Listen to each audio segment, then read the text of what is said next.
Hey, it's Matt over at Sagebrush Coffee again.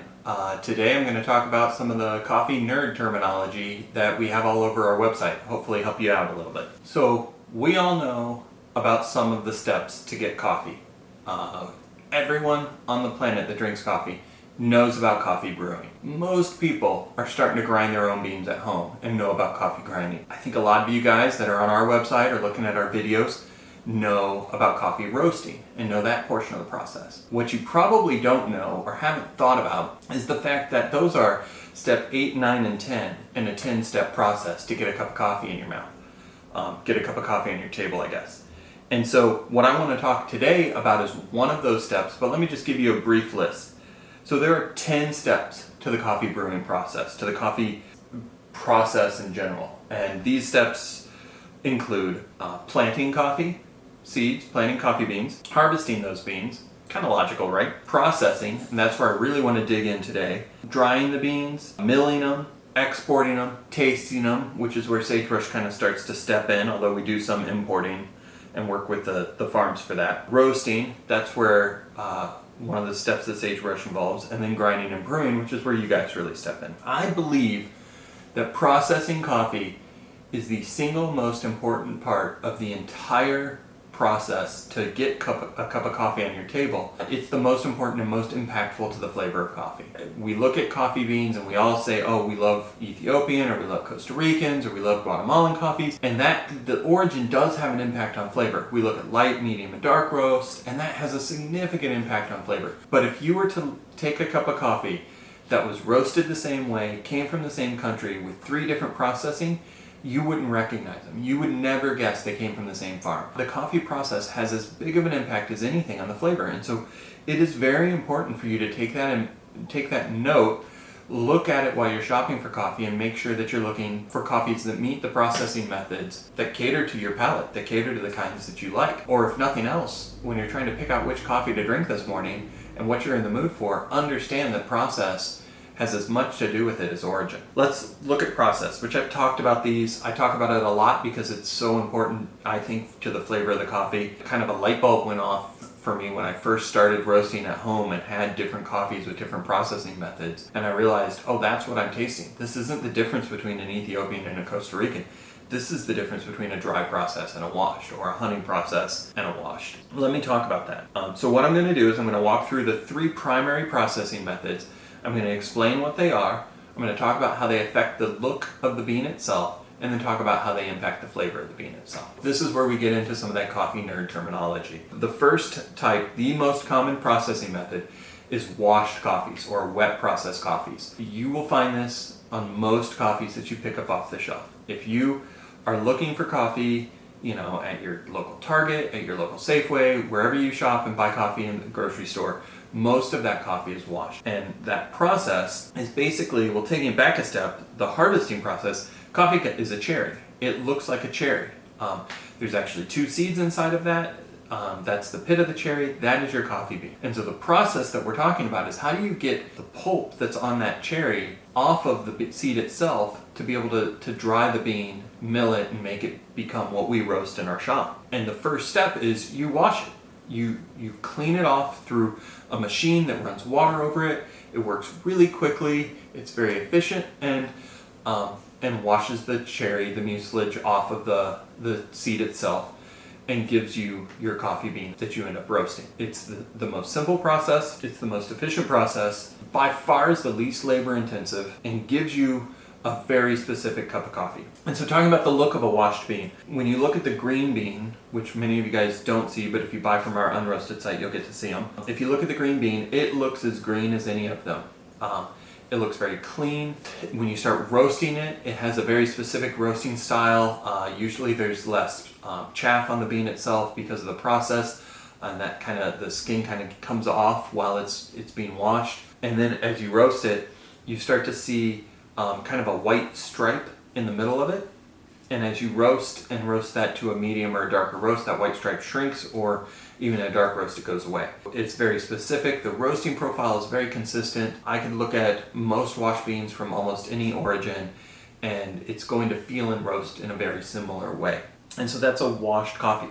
The flavor you get from a washed coffee is, more than anything else, what the flavor you get from origin. If you're looking at an Indonesian washed coffee, generally that's going to have an earthier flavor. If you're looking for an African coffee that's washed, like we generally have a washed gold label Ethiopian at all times, because I think that the African coffees are really complex. They have a lot of nuance to the flavor. Usually a good washed Ethiopian coffee has a bit of a floral flavor to it. There's a lot going on with it, and I always just love to have one available for you guys and love to have a top tier one available, and so that's normally there. You're going to get all of those nuances of an Ethiopian bean by getting a washed one. It's not going to be as fruity. It's going to probably have more of a floral flavor to it, and so that's what you get with a washed Ethiopian. You then go to a Latin American coffee that's washed, which our top selling coffee always is our Guatemalan Gold Label, and it's been top selling for so many years that we're actually looking for one that meets that specific flavor profile that is just within the niche. Every single year we look for the right one that has that creamy body. It's caramely, it tastes like vanilla and chocolate put together.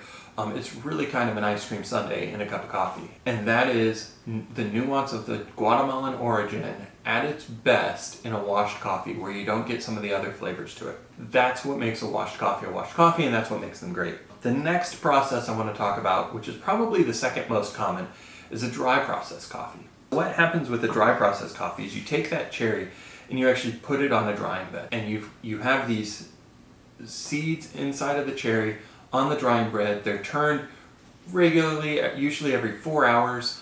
You actually have people out there rolling these beans and turning them, and you end up getting a lot of the nuance of the cherry, and the fruitiness kind of goes into the seed itself, into the bean itself, to create your flavor profile. And there are amazing dry process coffees out there, but they're going to be fruity. That's just all there is to it. And so we have usually a dry process Brazilian coffee has like a rich chocolate tone to it. A dry process Costa Rican. Actually, most of the time when we have a dry process Latin American, it's coming from Costa Rica. Although we do have some El Salvador's at times that are a little bit more fruity to them, and so you get that nuttiness that comes with the Latin American coffee, but there's a fruit undertone to it. And then my favorite, which if you've read anything on the website, dry process Ethiopians are always my favorite. I'm always on the lookout for one. I always want one with a strong berry flavor to it. I love to roast that light so you get that fruitiness out of it, and that's just a very unique coffee. You wash that exact same bean and it's not going to taste the same fruitiness as it does because of the drying process, because that cherry is sitting there on the drying bed and it's soaking in that for several days, and that creates the flavor. That is your dry process bean. Now the look of it when you're roasting, or when you have one that's roasted, that white stripe is gone. You end up getting a much more uniform color to it. It's generally has more chaff to it, so as much as we try to clean the chaff out, you might have some chaff in the bag, and it generally, the color tone to it is more uniform throughout the beans. Then moving on to honey process. Honey process is probably the most labor intensive, and when I talk about labor intensive, there's usually costs associated with that, and so that's why washed coffees are so popular outside of the fresh roasted coffee world, outside of the third and fourth wave of coffee roasters, because there's not as much labor to it. Your dry process and your honey process are a lot more labor intensive. And so your honey process has nothing to do with honey except for the consistency of how it's drying. Your honey process, so if you think of coffee like a cherry, you know how cherry has a skin. The skin is removed in a honey process coffee, and so it goes through a machine and it's kind of strips that skin, and depending on what type of honey process is how deep it removes that. And so you might have a red honey or a yellow honey or a black honey,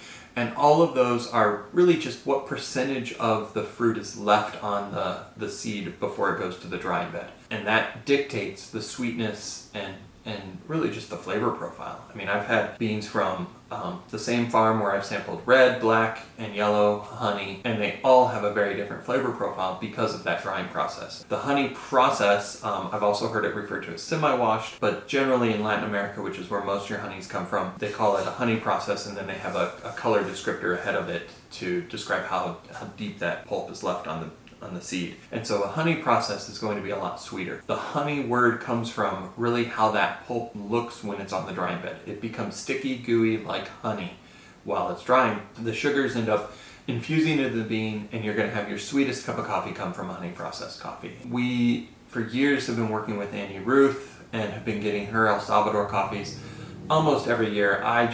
love her red honey coffee. I frankly forget which one I ordered this year, but it's fantastic. It should be coming in a couple of months. They do a phenomenal job at their farm in processing honey processed coffees. It's not an easy task. And so honey processed coffees are very unique, very, very good, very sweet. I'll never forget the first honey process we had was a Terra Costa Rican. And the first sample I had of it just tasted the sweetness. You thought I put sugar in the coffee. I think that was just kind of the first time I'd ever had a honey roasted coffee, and I was like, wow, this is the sweetest thing I've ever had. They generally are super sweet and they're great. We try to have 2 or 3 honey processed coffees available at all times as well, just because we want to give you a chance. I think it was probably 4 years ago, 3 or 4 years ago, I ended up buying a dry processed, honey processed, and a washed coffee all from the same farm. I thought that was a very cool thing to be able to do and offer to you guys, to give you a chance to taste all 3 processing methods from the same farm at the same time and compare them. I may be doing that again this year because I loved kind of having that test case and giving you guys an opportunity to do it. If not, we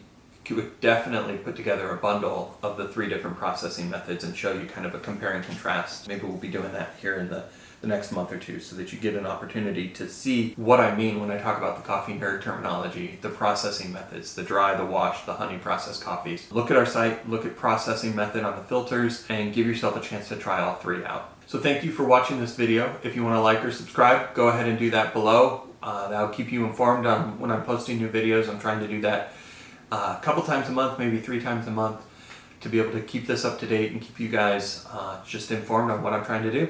Thanks.